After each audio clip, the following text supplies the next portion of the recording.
Hola, este es el pastor Morri Velázquez y este es Viviendo con Sabiduría, episodio 6.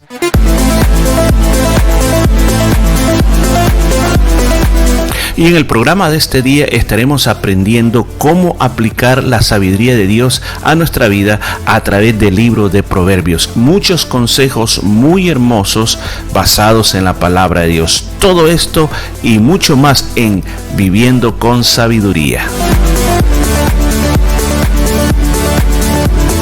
Y gracias por estar en este nuevo día donde Dios nos ha dado la oportunidad de estar vivos, la oportunidad de respirar, de podernos mover. Y continuamos con nuestra vida de sabiduría. ¿De dónde sale esta sabiduría? De la palabra de Dios. Y todos estamos apuntando a una cosa. Queremos tener un año lleno de excelencia. Queremos tener un año bien bendecidos. Y por eso estamos haciendo lo que estamos haciendo en este momento. Así que vamos a ir a la palabra de Dios y continuamos nuestro recorrido por el libro de los Proverbios. Y nos encontramos en el versículo número 20. Y dice: la sabiduría clama en las calles, alza su voz en las plazas.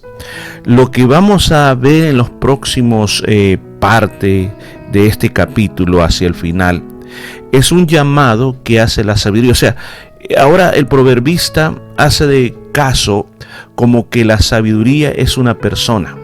Es una persona que nos está llamando. Y va a ver que en el transcurso del capítulo muchas veces la sabiduría se presenta como una mujer, como una persona que está llamando a que podamos tener en cuenta qué importante es la sabiduría. Pero yo lo voy a explicar más adelante. Pero mientras tanto, quedémonos aquí. Dice: la sabiduría clama en las calles, alza su voz en las plazas.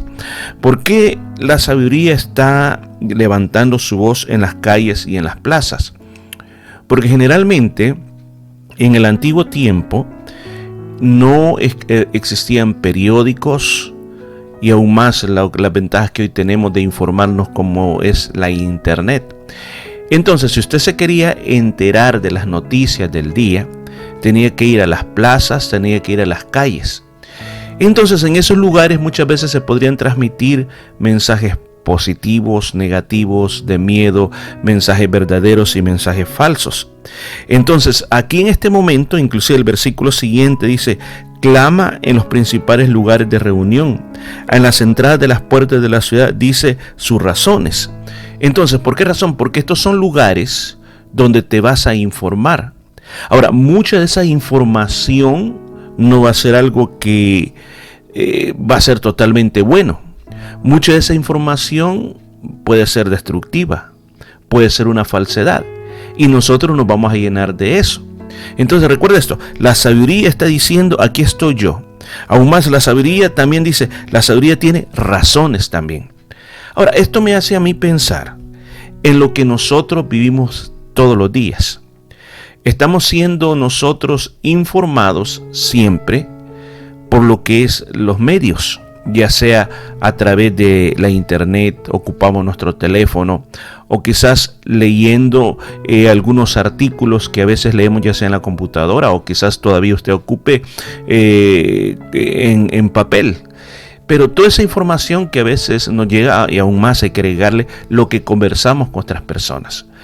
Pero de entre todo esto, ¿qué porcentaje de lo que nosotros estamos escuchando es cierto, es verdadero? Y como nosotros los cristianos usamos este término, ¿qué edifican? O sea, ¿qué construyen mi vida? Fíjese que yo me llevo a convertir en lo que yo estoy escuchando. Si yo comienzo a escuchar informes falsos, informes que no son verdad, mi vida va a estar basada en esa. Por ejemplo, hoy nosotros estamos siendo marcada nuestra generación con esta pandemia mundial. Pero en medio de esta pandemia mundial, fíjese que se ha dicho que el enemigo más grande no es el virus en sí, sino que el enemigo más grande es el miedo, la desinformación, que se origina, escucha bien, en simplemente noticias que no son ciertas. Y entonces en base a eso nosotros regimos nuestras vidas. Yo recuerdo que cuando recién comenzaba esto a principios del 2020, Recuerdo haber ido a un shopping center y esto estaba en lo mejor, en su apogeo, y ya estamos hablando como febrero. Y recuerdo que fuimos a comprar este shopping center y la mujer que estaba atendiendo se había puesto unos guantes, tenía mascarillas y agarraba el dinero así con las puntitas de los dedos y se miraba que estaba estresada, y ella decía, cuando uno iba a pagar, decía, no se acerque, quédese lejos, yo no sé qué estoy haciendo aquí, yo me quiero ir para mi casa. El miedo estaba en ella. Ahora, ¿de dónde se originó eso? Se originó de la mala información. Aún más, me recuerdo haber leído reportajes donde decían que el virus se pasaba hasta por los ojos. Imagínense qué tremendo, hasta por los ojos. O sea, que de los ojos salían las bacterias para la otra persona, los virus para la otra persona. Imagínense hasta dónde llegaba la desinformación. Entonces, aquí clama, la sabiduría está diciendo. Esa bendición, esa virtud que viene de parte de Dios, te va a dar razones como para que todo lo que escuchas no creas que es verdad. Tiene que pasar por un filtro en tu vida. El apóstol Pablo, en una ocasión, él habló de que si yo tenía que pensar en algo, tenía que pensar en todo lo puro, en todo lo que es de buen nombre, todo lo que es digno de alabanza, aún todo lo que edifica. Hablaba en esto pensar.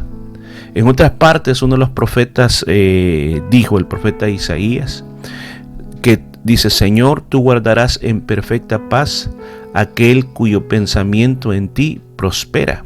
Entonces está hablando poner los pensamientos en Dios para que haya sabiduría en nuestros pensamientos, y así nosotros no vamos a ser mal informados y envueltos en eso, porque de lo contrario nosotros, en vez de ser sabios, nos convertimos en simples, como dice la continuación. ¿Hasta cuándo, oh simples, amaréis la simpleza? Y los burladores desearán el burlar, y los insensatos aborrecerán la ciencia. Imagínense, aquí está hablando de varios personajes. Está hablando de los simples, los burladores y los insensatos. Estos son los personajes del libro de Proverbios. Usted los va a encontrar que están siendo mencionados. Vuelvo, simple. El simple, en este caso, es el que no quiere volverse sabio, el que no quiere aprovechar el llamado a la sabiduría, prefiere mantenerse así, de esa manera. Luego también dice el que se burla, o sea, el que se mofa de que sabe y se burla de aquellos que están tratando de ser diferentes. Y el insensato, o sea, el que simplemente está en su vida determinado a hacer las cosas porque cree que se tienen que hacer, pero al final no logra nada en la vida. Siempre está, en términos de nosotros decimos, metiendo la pata en todo lo que hace y no quiere hacer nada al respecto. Ojalá que nosotros, este año que estamos comenzando, dejemos a un lado la simpleza. O sea, simplemente que tu vida no mejora nunca. Simplemente ya te acostumbraste a ese estilo de vida, te sientes bien al respecto y no quieres hacer nada al respecto. Pues esta palabra es para que tú salgas de la simpleza, para que no nos convirtamos en burladores, personas que simplemente se están mofando de los demás porque no entienden. Y eso es lo que iba a pasar en nuestros tiempos, que hay personas que no entienden lo que están hablando, lo que están diciendo, solo viven burlándose, o simplemente pensar de que tú ya tienes toda la sabiduría del mundo y tomas las peores decisiones de tu vida y simplemente vas tomando las peores decisiones todo el tiempo. No recuerdo el nombre, pero había un boxeador que era muy famoso en los Estados Unidos.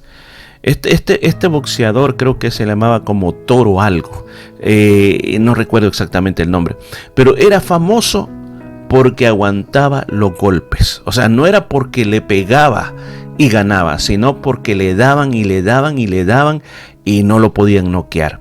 Yo creo que nosotros no tenemos que vivir la vida así, aguantadores, o sea, que nos den siempre y nos estén dando y nos estén dando, sino que tenemos que llegar a un momento de decir, no, yo creo que mi vida puede mejorar, mi vida puede ser diferente con la sabiduría de Dios. ¿Qué más? Dice, volveos a mi reprensión, he aquí yo derramaré mi espíritu sobre vosotros y os haré saber mis palabras. Escuche esto. Lo anterior eran personas que, por ejemplo, aborrecían la ciencia, o sea, aborrecían el crecer en conocimiento. Pero ahora nos está haciendo un llamado a todas estas personas a que se vuelvan a la reprensión. O sea, lo que la sabiduría está diciendo es un mensaje que no tiene que pasarse por alto, tiene que escucharse. Ahora, dice, y yo voy a derramar mi espíritu. Muchas personas han interpretado este texto y lo han sacado fuera del contexto. O sea, ¿qué me quiero decir? ¿Qué quiero decir con eso? Cuando aquí dice, yo derramaré mi espíritu, no se está refiriendo al Espíritu Santo. ¿Por qué razón lo digo? Hay una gran diferencia cuando se está hablando del Espíritu Santo en la Biblia, especialmente nuestras Biblias en español, la Reina Valera 60, cuando se refiere al Espíritu de Dios, lo cita como tal, el Espíritu de Dios en el caso del Antiguo Testamento. O en otros casos, cuando no se mira la distinción, lo pone con una E mayúscula para mostrar que está hablando del Espíritu de Dios. Pero en muchos otros casos, en la Biblia, cuando se habla de espíritu, no solamente, bueno, lo voy a decir de esta manera, llega a tener dos significados principales. El primer significado significa el hálito de vida de una persona, o sea, dependiendo de qué se está hablando. Y la segunda cosa determina la actitud de la persona, determina el impulso que la persona tiene al respecto. Entonces, en este caso está diciendo, he aquí yo derramaré mi espíritu sobre vosotros. Lo que está queriendo decir en otras palabras es que va a derramar esa intención, esa animosidad de sabiduría en las personas. Va a tener, escúchame, esa actitud de enfocarse en la vida con sabiduría si nosotros escuchamos las reprensiones que nos está haciendo la sabiduría, y además promete que vamos a conocer la palabra. Ahora, yo sé de que esto también podría aplicarse al Espíritu Santo, y si lo podemos citar fuera de contexto, lo podríamos usar de esa manera. Pero dentro del sentido que lo está queriendo decir, se está enfocando en la importancia que cuando nosotros escuchamos lo que la sabiduría nos está diciendo, no hagas esto, no hagas aquí, no hagas lo otro, y yo comienzo a caminar ese camino, inmediatamente dentro de mi corazón voy a sentir un llamado a que todas las decisiones de mi vida estén ungidas con sabiduría. Y cuando yo comienzo a caminar ese camino, entonces aún hasta mi vocabulario, lo que sale de mi boca, cambiará bastante. Recuerde, nosotros los cristianos tenemos la ayuda de Dios. Tenemos esa oportunidad de hacer lo que Dios nos ha dicho que hagamos. ¿Por qué? Porque tenemos la gracia de Dios sobre nosotros. Al terminar este día, esta enseñanza del libro de Proverbios, ojalá que esta palabra, que yo sé que viene de parte de Dios para usted, nos pueda hacer nosotros llegar a un punto en que digamos, ya no quiero vivir de esta misma manera. He vivido bien, pero sé que puedo vivir mejor con la sabiduría que viene de Dios. Gracias y que Dios te bendiga con esta palabra. Y esto fue todo por este día. Nos escuchamos el día de mañana.